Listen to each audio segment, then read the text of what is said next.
Yeah. mereka itu selalu pegang HP. Oke, Jadi koneksi, jadi koneksi kita itu ya di situ. Jadi artinya di satu sisi digitalisasi ini mempermudah ya, Mempermudah sama mempermudah satunya, kita untuk bisa artinya berinteraksi dengan anak-anak muda ini. Iya betul, betul sekali. Karena kalaupun kita manggung mungkin hanya orang-orang tertentu saja yang bisa melihat kita. Tapi kalau kita sudah Di sosial media, maka dunia ya akan melihat kita. Iya betul sekali. Bahkan dunia pun bisa melihat kita. Betul.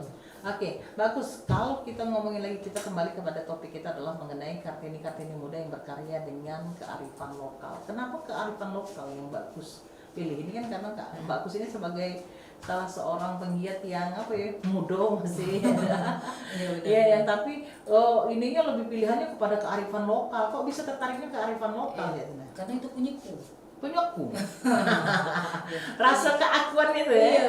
Punyaku. Ini punya kita. Bahasa Pangkalan Balai itu Pangkalan Balai itu hekku. Iya. Ini punya kita. Ini kalau bukan kita yang melestarikannya siapa lagi? Kalau tidak sekarang ya kapan lagi? Betul. Seperti itu. Terus mau siapa yang melestarikannya? Kalau bukan kita. Maka itu saya tuh paling suka ya dengan kearifan lokal yang kami punya ini. Dari segi manapun bisa kita ambil menjadi bagian. Contoh Banyuasin itu kaya hasil bumi, hasil laut, kaya dengan kebudayaan, keseniannya. Banyak lagi. Nah di situ kita ambil peran pentingnya melalui kita manfaatkan. Makanya itu dari situ kecintaan saya timbul. Tidak hanya motivasi dari orang tua, tapi saya melihat wah ini kaya sekali. Kenapa tidak kita explore dengan cara saya sendiri. Kalau mungkin orang tua saya, abah saya itu atau mungkin turunan seninya sudah dari orang tua? Mungkin ya. Ya. Mungkin kalau orang tua saya, abah saya itu dia menggunakan serambe Banyuasin itu hanya pakai gendang. Di situ saya mikir, kok gendang doang? Kok gendang bayar? Bagaimana saya memadukannya dengan lebih menarik lagi pakai akordeon, biola, gendang rampak Melayu itu sampai ke alat musik tradisional kentangan Banyuasin. Iya. Bagaimana kalau saya padukan ini? Hasilnya pun kalau siapa yang mendengarnya pasti dia akan menghentakkan kakinya, kegirangan. Iya, kegirangan. Oke. Nah, tadi kan dikatakan bahwa Mbak Kus ini adalah juga merupakan guru ya. Kalau kita boleh tahu kipu-kipu dikit, boleh kan? Kipu dikit apa kipu banyak cek ya? Banyak informasi yang keluar. Nah, kita pengen tahu Mbak Kus ini ngajar apa di sekolah? Ya. Saya ini guru di salah satu madrasah swasta yang ada di Pangkalan Balai. Tepat di kota Pangkalan Balai ini, di pusat ibu kota Kabupaten Banyuasin, Pangkalan Balai. Nah, di situ ada sekolah swasta. Saya ngajar di situ. Kebetulan saya guru kelas. Guru kelas, wali kelas ya? Iya, wali kelas. Jadi wali kelas itu memudahkan saya untuk mentransferkan apa yang saya punya ke anak-anak. Ya, urusan mereka menerima atau tidak nanti dulu. Yang penting ini yang akan saya berikan kepada kalian. Ya, pemahaman itu lambat laun nanti mengerti sendiri anak-anak. Nah, ini kan sesuatu yang menarik nih, karena ternyata Mbak Kus ini adalah wali kelas. Iya. Karena kan kalau kita ngomong sebagai penggiat seni, teman-teman kan harusnya jadi gurunya guru seni biasanya itu kan. Betul. Ya kan biasanya itu kan. Saya tadi berpikirnya apa ke Mbak Kus nih guru seni ya kan. Nah, berbeda. Ini sesuatu yang menarik. Ini sesuatu yang menarik nih ya. Nah, dari dia wali kelas tapi dia merupakan penggiat seni dan juga memang ternyata senang dengan yang namanya untuk pelestarian seni ini dewe. Iya. Inilah apa yang membuat terpanggil ya. Apa ya? Background pendidikan saya itu UIN Raden Patah Palembang, YIN, dulunya YIN kan. Kemudian basic saya mengajar pun itu sebenarnya guru PAI, pendidikan agama Islam. kemudian di madrasah jadi guru kelas, wali kelas. Kemudian berbeda sekali, bertolak sekali dengan kegiatan saya sehari-hari menjadi pegiat seni budaya. Pegiat seni budaya. Jadi berbeda, bertolak belakang sekali. Maka kawan-kawan itu sering berbicara, aneh kau ya, kau tuh guru agama, kok bisa jadi tradisi pegiat tradisi lisan seperti itu kan? Aku pun kayak nggak tahu lah kenapa seperti ini gitu kan. Itu kan mungkin aku keturunan dari keluarga dari rumah. Salah satunya keturunan. Karena keluarga saya itu salah satunya ya memang peseni. Jadi kan darah seni itu turun. Iya betul. Bahkan saya merasakan ini ketika tamat kuliah. Tamat kuliah itu sudah saya rasakan sebenarnya. Tapi tidak nonsen itu nantilah gitu lah. Nantilah. Ternyata ketika abah saya itu sudah tidak ada lagi, saya baru merasa kehilangan. Ternyata ini bagus loh.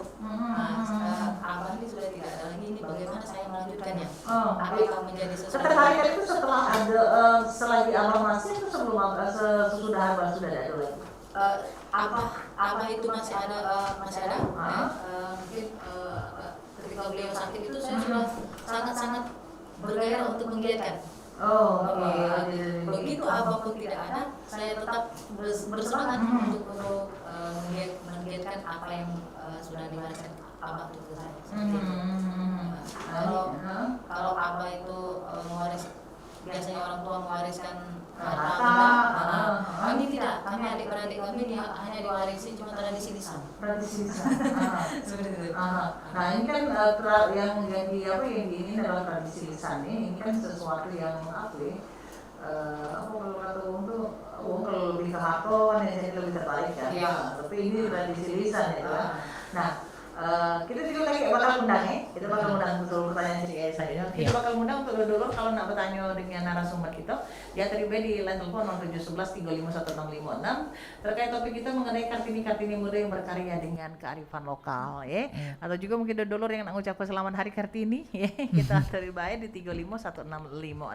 Nah kayaknya kita bakal lanjut tentunya bahasan kita, tapi kita bakal dengar ke dulu yang berikut ini. Tetaplah bersama kita dalam obrolan memperingati Hari Kartini bersama Perumpat RRI Palembang, Suara Budaya Sumatera Selatan.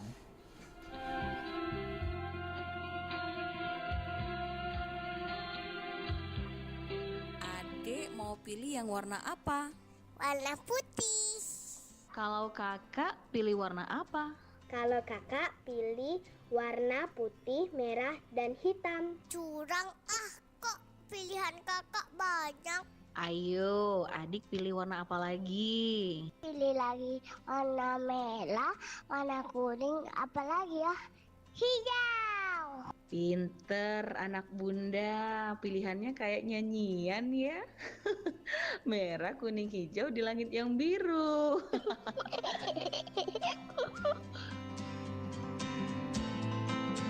Perbedaan itu indah. Beda warna, beda pilihan. Meski berbeda-beda, tapi kita satu kesatuan.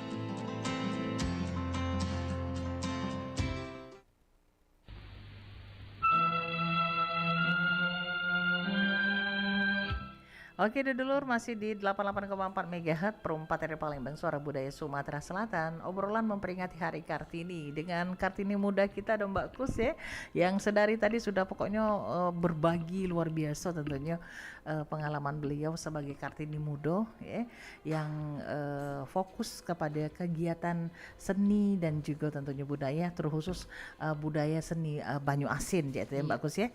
Nah Mbak Kus, kalau ngomong ke tadi Mbak Kus ngomong ke bahwa Mbak Kus adalah penggiat seni yang membuat Mbak Kus tertarik mungkin dari darah seni turun dari wong tuo. Nah kemudian juga yang kita pengen tahu kalau yang ngomong ke masalah apa ya seni tadi, apalagi ini terkait dengan sastra tutur. Sastra tutur itu kan tidak semua orang memiliki kemampuan untuk bisa menjadi bagian dalam sastra dalam bertutur itu ya kan. Kan ada pakem-pakemnya. Nah ini Mbak Kus pelajari dari mana nih Mbak Kus tentunya sastra tutur itu sendiri? Mungkin saya tuh memperhatikan orang tua, memperhatikan abah. Satu. Jadi Tapi kalau misalnya ngejuk nasihat, Abah tuh apa pakai dengan sastra tutur atau cak mana? bercanda kadang pun pakai. Oh, misalnya contoh sampel. Contoh, misalnya beperau ke Tanjung Putus, ngambek kumpai makanan sapi, payo-payo kus kau rajin lah, misal gitu kan. Kayak gitu jadi orang tulus. Walaupun hanya bercanda, Jadi dengan itu nasihat ya. nasihat seperti itu. Walaupun ringan, ya itu apa ya? Jadi kebiasaan itu. Kemudian memang dari kecil dulu kami itu sudah terbiasa mendengarkan itu andi-andi panjang atau istilahnya itu bercerita, seni bercerita. Jadi kalau sebelum tidur kecil-kecil dulu kan emak kami itu ya memang hobinya bercerita. Itu bercerita bentuknya seperti sama nembang cek itu juga. Tembang. Oh ya anak-anakku sinilah emak nak bertembang. Sini duduklah mantap-mantap. Emak nak bercerita, nyerita ke putri biuku. Nah, deh cak ini ceritanya. Nah, seperti itulah kira-kira contohnya Cik Gaya. Contohnya ya, sastra tuturnya. Jadi artinya emak sama abah tuh artinya sama-sama konsen dengan itu. Konsen, iya. Konsen itu. Sebenarnya apa Cik Gaya ya? Mereka tuh tanpa sadar memberikan contoh. Memberikan contoh. Nah, jadi ketika kita sudah dewasa gini, oh ternyata ini sudah ada dari dulu. Terus memang darah itu mungkin sudah ada Cik Gaya ya?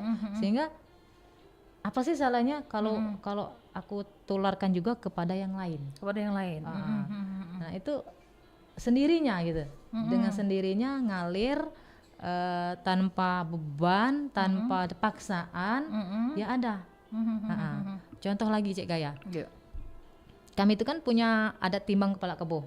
Oke, tahu. Besangi, tahu kan? Tahu. Nah, itu salah satunya saya penggiatnya juga tuh. Timbang kepala kebo. Timbang kepala kebo. Timbang kepala kebo itu Mungkin bisa diberikan penjelasan mungkin baik pendengar kita Baik. ataupun juga yang nonton YouTube-nya kita itu Baik. bisa tahu apa sih sebenarnya timbang kepala kebo, kemudian serambe itu apa gitu Oh kan. iya betul sekali. Untuk timbang kepala kebo ini adalah proses pembayaran nazar dari niat sang pengantin, orang tua sang pengantin, sehingga di hari munggah itu memang benar-benar kepala kebo itu ditampilkan di ayunan. Di ayunan. Jadi ketika proses Dalam timbangan maksudnya. dalam timbangan ya ada memang ada nih timbangannya itu Khusus besi ya, khusus besi. nian, pengantin dan kepala kebo itu akan berdampingan. Oh jadi pengantin duduk di timbangan juga. Timbangannya juga timbangan sama itu kepala kebo. kepala kebo itu Itu terbuat dua-dua dari besi. pengantin. Nggak satu pengantin. giliran. Oh giliran pengantin Bergantian cewek dulu. mereka selama di ayun kepala kebo itu mereka akan diberikan tembang serambe. Nah tembang serambe. Nah selama tembang serambe itu ada untuk nasihat untuk pengantin itu tadi ya itu tadi pesan untuk pengantin juga seperti itu. Jadi dalam kegiatan itu ada pesan-pesan yang disampaikan untuk pengantin. Jadi serambe, fungsi serambe itu tidak hanya untuk di sebuah seni pertunjukan, tetapi juga khususnya juga di timbang kepala kebo juga ada. Ada juga seperti itu. Iya. Ini kan menarik nih. Artinya dalam pelestariannya itu Dewe itu kan bahwa ada antara timbang kepala kebo ternyata pacak beriringan juga dengan adanya serambe ya itu kan. Nah, terkait dengan serambe, kemudian juga terkait dengan sastra lisan ya. Sastra lisan tadi. Sastra tutur tadi ya. Nah, itu kan kalau kata wong tuh itu kan bepantun ya. Termasuk bepantun ya. Kayak bepantun dilantunkan. Nah, Iya, betul. Nah, kan pantun kita nak membuat pantun itu kan harus ada apa ya? Kalau kata wong tuh pakem-pakemnya ada rima-rimanya. Ada rima-rimanya, iya. Yang mana yang sampiran, kemudian yang mana isi gitu kan. Nah, ini kan tidak gampang nih, Mbak. Iya, betul. Nah, bagus kan artinya wong-wong yang punya kecerdasan yang luar biasa, artinya yang bisa memadu padankan kata demi kata, rangkai menjadi kalimat sehingga menjadi ya itu tadi sastra lisan tadi ya. Iya betul. Nah ini kalau Mbak Kusdewe Cik Gaya itu salut maksud Cik Gaya kan dengan wong-wong yang jago dalam dalam bertutur, dalam sastra tutur, sastra lisan itu kan artinya kecerdasannya itu luar biasa gitu. Nah, dia harus bisa, oh ini harus disambungkan dengan ini harus Iya, disambungkan benar. dengan ini gitu kan. Apalagi menyesuaikan tema, Cek. Menyesuaikan tema. Apalagi kalau tema kita nimbang pengantin, itu berbeda. Itu spontanitas kah ataukah ketika akan tampil itu sudah dipersiapkan? Sudah dipersiapkan. Sudah dipersiapkan. Sudah dipersiapkan. Kadang kita spontan. Kadang spontan, kadang kita ini. Kita karena untuk timbang kepala kebo itu kan waktunya tidak panjang-panjang. Maka kita yang sudah ada saja kita lakukan seperti itu. Kayak pantun dan serambe itu sudah ada, langsung kita laksanakan saja. Karena memanage waktu seperti itu. Itu untuk tradisi lisannya. Nah, kalau untuk tradisi lisan ataupun juga tradisi apa tadi timbang kepala kebo, itu tentunya pelaksanaan daripada kegiatan tersebut itu lama tidak? Kalau timbang kepala kebo itu paling lama itu 25 menit. 25 menit. 25 menit. Itu lama kami mempersiapkan. Oh, persiapannya Persiapannya lama, hampir 1 jam dibanding ke kita melaksanakannya. Melaksanakannya hanya 20 sampai 25 menit selesai. Itu kan enggak. Nah, jadi ketika timbang kepala kebo tadi, jadi artinya kan pengantin sama kepala kebo itu ditimbang seimbang. Seiring ya, Seiring seimbang. begitu, seimbang kan. Nah, jadi ketika ditimbang yang mana berat, yang mana ini apakah ada filosofi tertentu terhadap hal tersebut? Kalau zaman dulu iya, tapi sekarang tidak lagi digunakan. Kalau zaman dulu kalau dia tuh beratlah kepala kebo atau pengantin, salah satunya itu sampai kayak anak bayi rambutnya itu loh dicukur. Itu disedekahkan ke duafa atau kemana. Sama macam akikah itu zaman dahulunya. Tapi sekarang tidak, karena yang punya hajat sudah bersedekah nih ya, sudah namanya itu sudah meluangkan waktunya untuk makan bersama seperti itu sudah bagian daripada sedekah itu sendiri. Sudah sendiri itu kan. Jadi seperti itulah timbang kepala kebo. Jadi bahasa kaminya itu besangi. Sangi itu membayar niat, membayar nazar. Bahasa Artinya itu boleh dilakukan, boleh tidak, atau harus dilakukan? Tergantung niat. Kalau orang tua punya niat, mau tidak mau ya harus dilakukan, harus dilaksanakan. Sama kalau kita nazar kita secara agama kan ya? Secara agama betul. Karena setiap saya nimbang kepala kebo itu saya tanya, saya tanya yang ibu, Bu apa alasannya? Apa alasannya? Dia akan cerita. Rata-rata mereka cerita itu memang yang anaknya sakit, yang dari kecil dia sakit, atau berapa tahun belum ada keturunan sehingga dia punya keturunan, kemudian dia bernazar kalau kagak punya keturunan dia nak nimbang kepala kebo anaknya, memang benar-benar dilaksanakan. Karena itu tadi nazar. Artinya nazar dia itu bukan cuma sekedar terkait dengan tradisi ya. Iya betul. Tapi juga ini dengan janji dengan Tuhan gitu kan. Betul. Allah, kalau anakku sembuh, aku nak kepengen timbang kepala kebo. Mungkin seperti itu. Betul sekali. Dan ini bukan hayal-hayalan, bukan hanya omong-omong. Memang benar-benar terjadi dari ratusan tahun yang lalu sudah ada, seperti itu. Dari ratusan tahun yang lalu ya. Saya katakan seperti itu karena memang kakek saya pun yang seperti itu, nimbang kepala kebo ketika beliau menikah dengan nenek saya. Jadi saya berani ya, karena memang sudah ada ini fakta sejarah. Dan yang bercerita pun walaupun kakek saya sudah tidak ada, turun ke bapak, ayah, ke uak kan nenek ya. Akhirnya sampai ke Mbak Kus. Iya, sampai. Dan saya pun tidak hanya menerima omongan, saya cari kebenarannya. Saya cari kebenarannya, benar enggak ini. Kemudian tidak hanya satu komplek di Pangkalan Balai saja saya cari.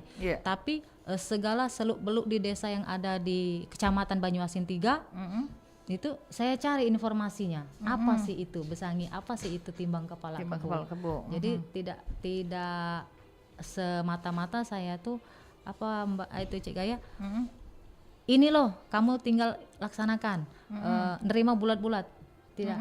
Saya harus cek fakta dulu. Apakah tradisi itu memang ada apa tidak? Iya betul. Karena saya dengar, bukan saya mendengar, saya dengar lagi, banyak orang yang di luar sana mengatakan ya itu tuh sajen atau berhubungan dengan mistik gitu kan.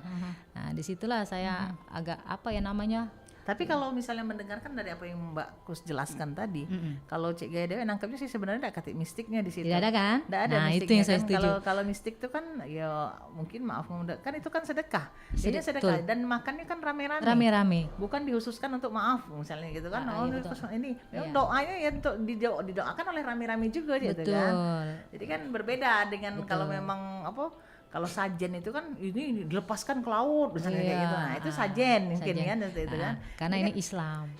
ini kan nganut dinikmati Islam. bersama. Betul. Dinikmati Ah, bersama. Nah, dinikmati tapi untuk bersama. tentunya balik-balik kepada timbang kepala kebu, artinya tradisi yang sudah lama ada dan itu masih berlangsung sampai Masih sekarang. berlangsung, bahkan 2 hari mau kita puasa, itu saya melaksanakan timbang kepala kebo Itu dalam rangka dalam rangka memang pernikahan. pernikahan. Memang benar-benar terjadi gitu. Nah, tapi artinya kayak ini Mbak Kus, artinya ya kita tahu kan zaman sekarang ini zaman susah ya. Betul. Zaman sulit gitu kan. Mm-mm. Kalau ngomongkan masalah kebo sapi kan Mahal. harganya gimana gitu ya. Paling kecil 40 jet. Nah, 40 jeti Iya, gitu kan. betul. Nah, jadi kan artinya tradisi ini bisa berlangsung gitu kan, bisa ini kan terkait juga dengan finansial daripada si yang punya hajat gitu kan. Iya. Nah, jadi artinya tidak serta-merta seluruh uang bisa kecuali memang dialah sudah niatnya lah ditabungnya dari lama dan ya kan. Betul sekali. Iya. Nah, ini merupakan tantangan atau tidak ini kira-kira dalam pelestariannya Dewe? Karena kan mungkin artinya tidak seluruh masyarakat bisa menerapkan hal tersebut. Gitu. Betul. Nah, jadi kalau untuk kebo yang menyediakan kebo ini pasti tuan rumah, karena tuan rumah yang punya hajat. Iya. Kami hanya melaksanakan proses adatnya saja. Ada takaran-takaran Ada atau ukuran-ukurannya enggak? Misalnya Nggak, kebunnya tidak berapa ada. kilo misalnya? Tidak. Yang penting kebo gitu. Yang penting dia berbentuk kebo berkaki 4. Yang penting sehat. Yang penting sehat kebunnya itu kan. Tidak ada syarat-syarat apapun. Nah, yang penting kebo itu aja sih sebenarnya. Cik Ega, Cik Mega, Cik Gaya. Cik Gaya, ya Allah Tuhanku. Caknya di Maaf, TV maaf. sebelah ya. Oke, jadi artinya pentingnya pokoknya intinya kebo. Kebo. Jadi Bahkan ada artinya- kok yang sapi ada. Oh, sapi. Boleh artinya. Karena sesuai kemampuannya. Sesuai Kemampuan karena dan kebo lebih niatnya. mahal kan? Iya betul. Katanya Kus, kami nimbang kepala kebo, tapi bukan kebo sapi. Sebutannya tetap kebo, Cek. Kami tidak kate ini kebo, tapi niatku nih sapi atau kambing. Silakan enggak apa-apa, tetap kutimbang. Yang penting niat kamu. Niat punya yang punya Punya hajat. hajat. Mau kebo, mau sapi, mau kambing, tidak apa-apa. Yang penting itu menunaikan niat. Menunaikan niat supaya ya sudah terlaksana. Gitu. Nah, jadi kalau misalnya kita balik lagi kepada tradisi yang dikatakan tadi kan, artinya perjalanan itu persiapannya Cik yang lebih jauh, lebih lama ketimbang tentunya pelaksanaannya itu dewe Iyo. gitu kan, pelaksanaannya itu dewe yang cuma sekedar 25 menit gitu kan. Artinya butuh effort yang luar biasa. Wah, betul sekali. Jadi 3 hari sebelum itu kita sudah persiapan. Nah, persiapan itu mulai dari timbangan besi, yang memang terbuat dari besi, terus bahasa pangkalan balainya itu prabe. Prabe itu benda-benda yang ada di bagian. sekitar bagian dari timbang kepala Timbang kebo. kebo tadi, Itu kan ada hasil buminya tuh, Cek. Oh. Hasil bumi kita lah, misalnya Cek ada rampai talang, nanas, kunyit, daun-daun yang daun rempah-rempah seperti itu, pisang satu setandan, kalau ada pete gitu pasang ke pete di situ kan, ada cong kuning, terong ungu ya kita, pokoknya hasil kekayaan bumi kita tempelkan di situ. Ya. Nah, setelah itu diapakan itu? Itu untuk ini pemanis cuma di pemanis, baik. pemanis di di sekitaran timbangan itu loh. Nah, timbangan besi itu kan. Nah, supaya terlihat lebih manis, terlihat lebih menarik seperti itu. Apalagi di situ kami hadirkan juga sewet 7 sampai 9 sewet. Itu kami siapkan untuk ada simbolnya juga. Simbol sebagai apa namanya bahasanya tuh apa sih Simbol gendongan. betul, simbol gendongan orang tua untuk anaknya dari kecil dulu kan. Ini pengingat istilahnya itu. Pengingat. Ya Allah dah. Pengingat pengantin kepada orang tua bahwa kecilnya itu digendong pakai sewet. Sewet. Sewet bedongan itu. Jadi sewet bedong itu kami hadirkan 7 sampai 9. Itu akan menghiasi selama proses timbangan kepala kebo berlangsung sama menghiasi timbangan kepala kebo itu, besi timbangan kepala kebo. Oke. Nah, ini kan kembali kepada topik kita adalah Kartini muda yang berkarya dengan kearifan lokal. Yang dijelaskan oleh Mbak Kus tadi adalah kearifan lokal yang ada di Banyuasin gitu ya. Yang Mbak Kus upayakan agar tetap terus lestari.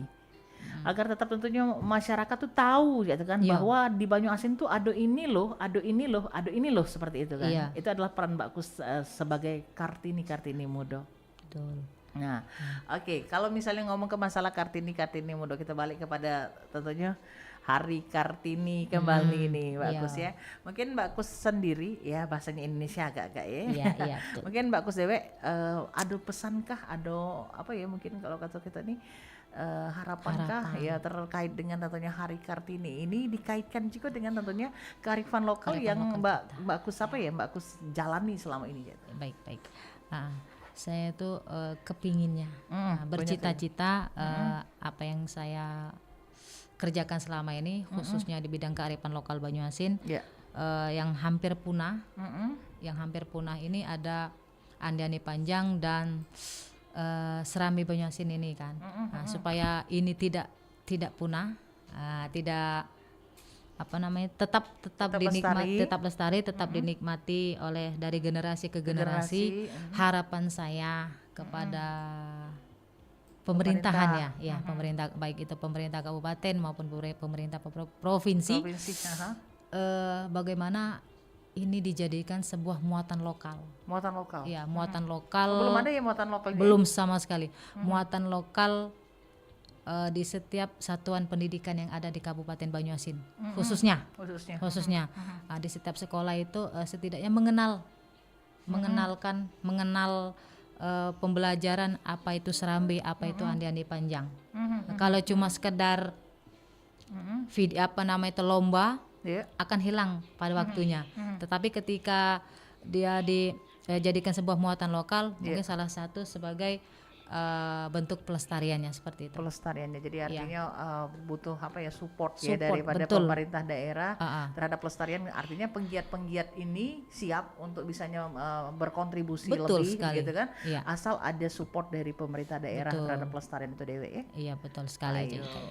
Terima kasih banyak Mbak Kus. Tidak terasa Caknyo, waktu juga yang harus bawa kita berada di penghujung kebersamaan. Ngoceh tidak terasa.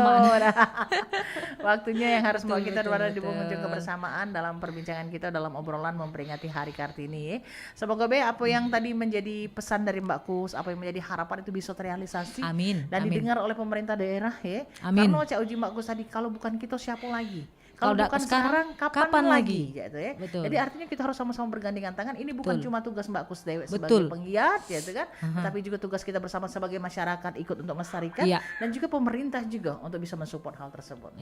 Pepatah bijak mengatakan, tidak terasa, ya, tak ada gading yang tak retak, tak ada manusia yang tanpa kesalahan. Jikalau pedang lukai tubuh, pastikan ada harapan sembuh. Namun jikalau lidah lukai hati, kemanakah gerangan obat hendak dicari? Kita akhiri baik perbincangan kita di suasana pagi hari ini dengan ucapan bubur sumsum dimakan pakai kuah pakai es batu. Kita akhiri dengan ucapan wassalamualaikum warahmatullahi wabarakatuh.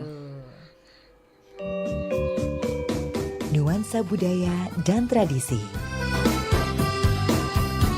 ragam kearifan lokal yang membanggakan, dan destinasi pariwisata yang menarik dapat didengar di Pro 4